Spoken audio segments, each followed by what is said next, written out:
Hello, in this video, again, before we go into more details with sketches, we're just gonna, again, talk about how it can be applied to real life. So in the previous video, we created this object. Really doesn't mean anything. So we're just gonna create something that means something.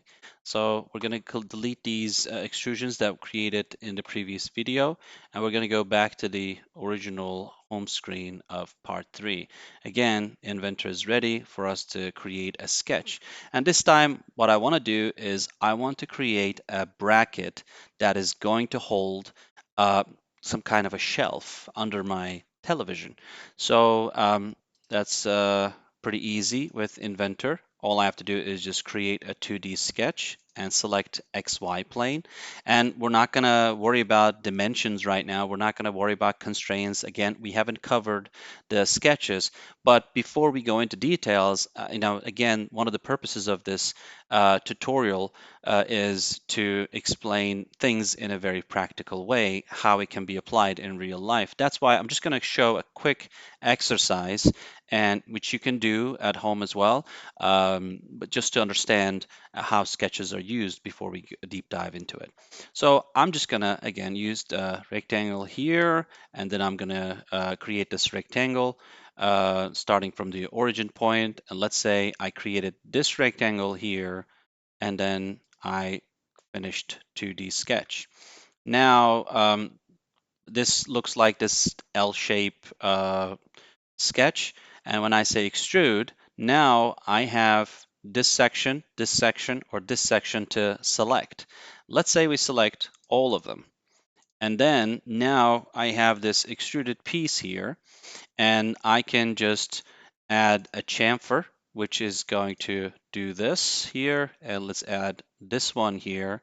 And again, I'm not worried about the dimensions right now. I mean, normally I would do this. I would go measure what kind of shelf I have and what kind of bracket I want to create to hold that shelf.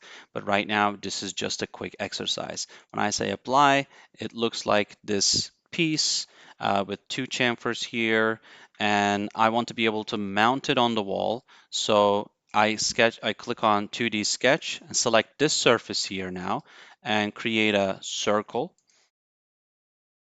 and then finish 2D sketch. And then I can just click on extrude. Just like I can use extrude to add material, I can now use it to take material out. So automatically, as a default, it is adding material, but I want to take material out. I want to cut it. So I can click on that, and it just cut this material with 5 mm. I can click on here, this button here, which is through all. That basically just cuts the entire material, whatever the length is. So I just click on that.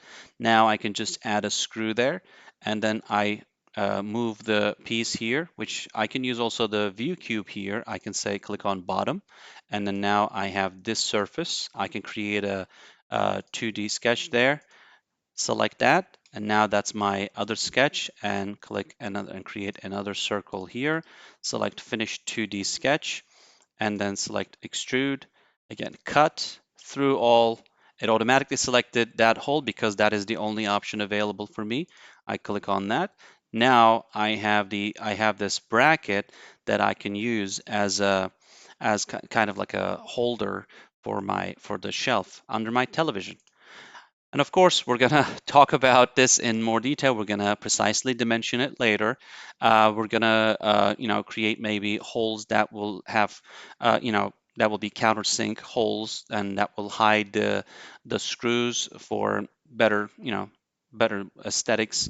And of course, we're going to talk about how strong it is and how to design something that can be either machined by a machine shop or can be 3D printed with a 3D printer, whichever material you want to use. So now this is a part that I created that I can use to hold my shelf.